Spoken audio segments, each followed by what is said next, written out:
The old studio smelled of dust and forgotten dreams. Clara DuPont ran a hand over the worn bar. It was smooth under her fingertips. For 23 years, this had been her life, her sanctuary. The polished floors echoing her pointe shoes, the mirrors reflecting every arabesque, every leap. Then, a single devastating moment. The car accident that stole the use of her legs, and with it, her identity as a dancer. Now, at 25, Clara navigated the world from a wheelchair. Her once lithe body capable of complex choreography only in the vivid theater of her mind. She still watched dance, devoured it. But the ache of exclusion was a constant, dull throb. The world of perfect lines and soaring jumps felt impossibly distant. A cruel reminder of what she'd lost. "Clara, you okay in here?" Her sister, Elise, poked her head in. Elise, a physical therapist, had been Clara's rock, but even her unwavering optimism couldn't fill the void. Clara simply nodded, gazing at her reflection in the dusty mirror. A dancer was someone who moved. How could she be a dancer now? The spark ignited weeks later, during a local community event. A group of teenagers with various disabilities were performing a short skit. Their movements were unconventional, sometimes hesitant, but filled with an undeniable spirit. Clara watched, captivated, not by what they couldn't do, but by the raw, unfiltered expression emanating from them. An idea, wild and audacious, began to bloom in the barren landscape of her despair. What if she could choreograph not despite disability, but because of it? What if she could create a performance that redefined beauty, not by fitting into traditional molds, but by shattering them? The thought was exhilarating, terrifying. Could she, a paraplegic dancer, teach others to move when she herself couldn't demonstrate the full range of motion? Could she translate the dance in her heart into the varied physical realities of others? Driven by a nascent hope, Clara began. Her first step was the audition. More a call for brave souls than a traditional tryout. She plastered flyers in community centers, online forums, and local coffee shops. Dancers wanted, no experience necessary. All abilities welcome. The first session was a disaster. For teenagers showed up, their expressions a mix of curiosity and skepticism. There was Max, 16, quick-witted and restless, an above-knee amputee who moved with surprising grace on his crutches, but whose eyes held a flicker of self-consciousness.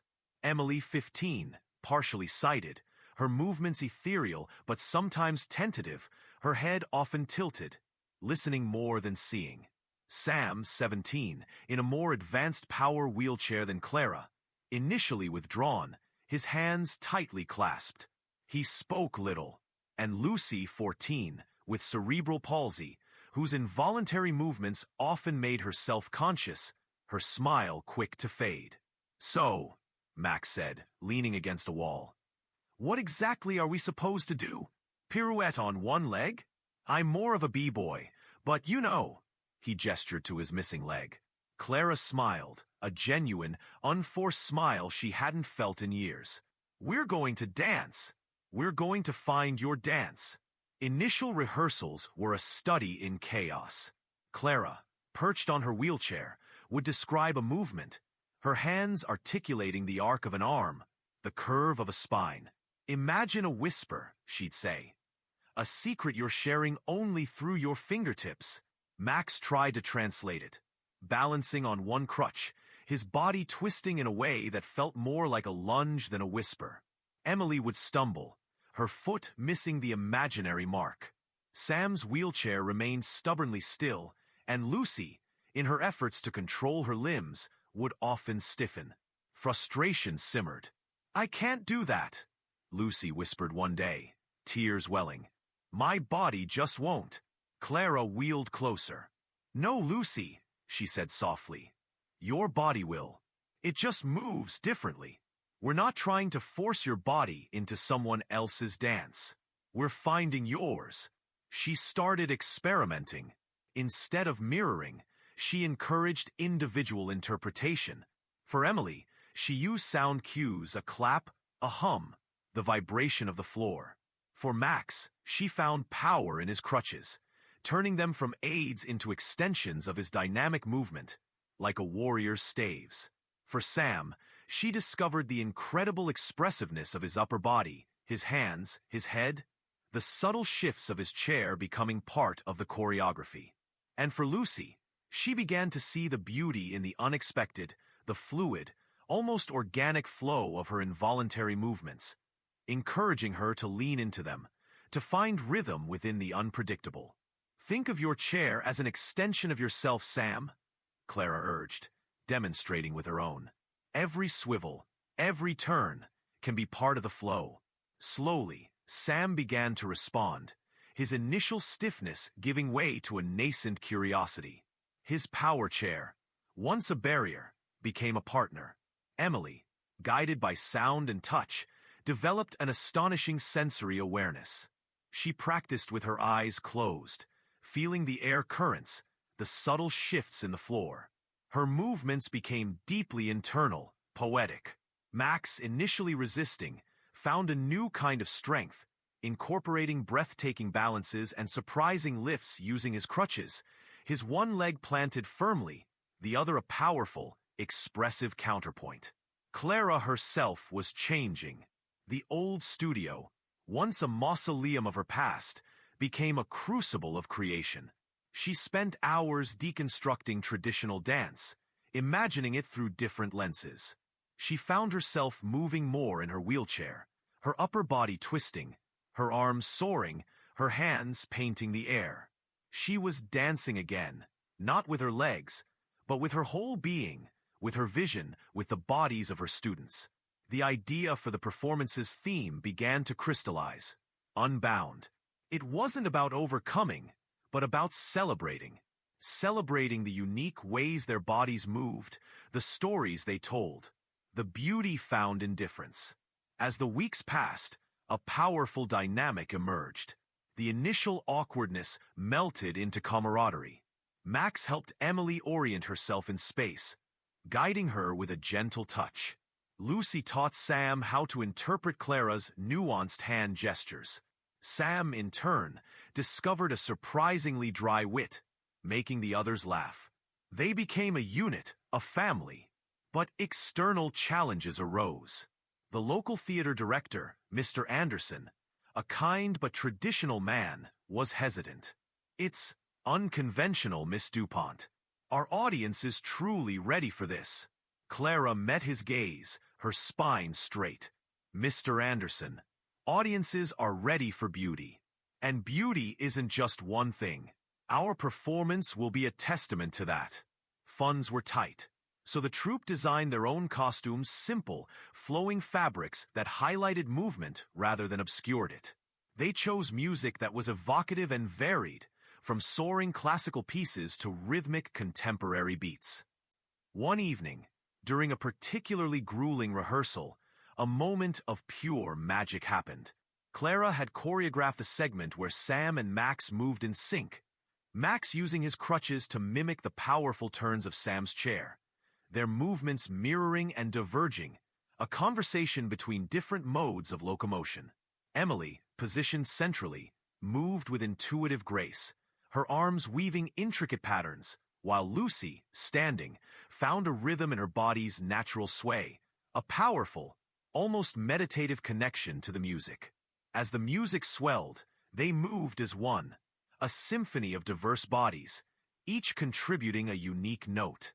The air crackled with energy. Clara, watching from her wheelchair, felt tears prick her eyes. Not tears of sadness or loss, but of profound joy. This was more than dance. It was a revelation. The day of the performance, the Hope and Beauty Theater, was abuzz. The small venue, usually reserved for school plays, felt grand. Backstage, a comforting pandemonium reigned. Max cracked jokes to calm Emily's nerves. Lucy, her hair pulled back tightly, kept practicing a difficult arm sequence. Sam, usually quiet, was animated, helping with props. Clara felt a familiar tremor of stage fright, a ghost of her former dancer self. But it wasn't for herself. It was for them. Her heart swelled with a fierce pride. The lights dimmed. A hush fell over the audience. The first piece began, a slow, unfolding narrative of individual journeys. Emily glided onto the stage, a beacon of fluid motion, her nearly sightless eyes serene, her arms painting stories in the air. Then Max, strong and grounded, his crutches becoming extensions of his powerful leaps and expressive balances. Sam followed, his wheelchair a spinning, circling force, his upper body conveying a vibrant, unexpected lyricism. Finally, Chloe, whose movements, once seen as uncontrolled, flowed with a raw, undeniable authenticity. Each sway and twist a deliberate part of her unique artistry. The audience, initially hushed in curiosity, leaned forward. There were no pitying glances, no awkward silences, only absorbed attention. Then came the crescendo, the piece Clara called Unbound. All four dancers moved together, a tapestry of contrasting yet harmonious motion. Sam and Max engaged in an intricate dance of power and grace, their different modes of movement weaving together seamlessly. Emily, guided by the music and the spatial awareness she'd cultivated, became the emotional core, her expressions radiating pure feeling. Chloe's movements, once a source of insecurity, were now a powerful testament to personal resilience, her body telling a story only she could tell. Clara watched from the wings, her breath caught in her throat, her heart pounded, a familiar rhythm she hadn't felt in years. This wasn't just beautiful, it was transcendent. It was an explosion of humanity, of spirit, that defied every conventional notion of what dance should be. The final pose saw them all connected, a human sculpture of varied forms, united in a single, powerful tableau. Silence hung in the air, heavy with emotion. Then a single clap, followed by another and another, until a thunderous standing ovation erupted, shaking the very foundations of the theater. People cheered, some openly weeping. Clara wheeled herself out to join them, her face streaked with tears of joy. The applause, the love, the sheer overwhelming energy washed over her. Her students her dancers embraced her, their faces alight with triumph. In the days and weeks that followed, the story of Unbound spread. Local news covered it, then national. The performance became a symbol, a conversation starter, challenging perceptions and inspiring countless others. For Clara, everything had changed. The ache was gone, replaced by a profound sense of purpose. She was still a dancer, more so than she had ever been. She had found her voice, not in the movement of her own legs, but in the collective movement of many. She had seen beauty reborn, not as an ideal to be chased, but as an inherent truth, waiting to be expressed in every unique body. The studio no longer smelled of forgotten dreams, but of sweat, laughter, and the vibrant, pulsing energy of dreams being born anew. Clara DuPont, the paraplegic dancer, had not just choreographed a performance. She had choreographed a revolution, and as she looked at her diverse, extraordinary troupe, she knew, with absolute certainty, that this was only the beginning. That will be all for today. Don't forget to subscribe and hit the notification button. Goodbye.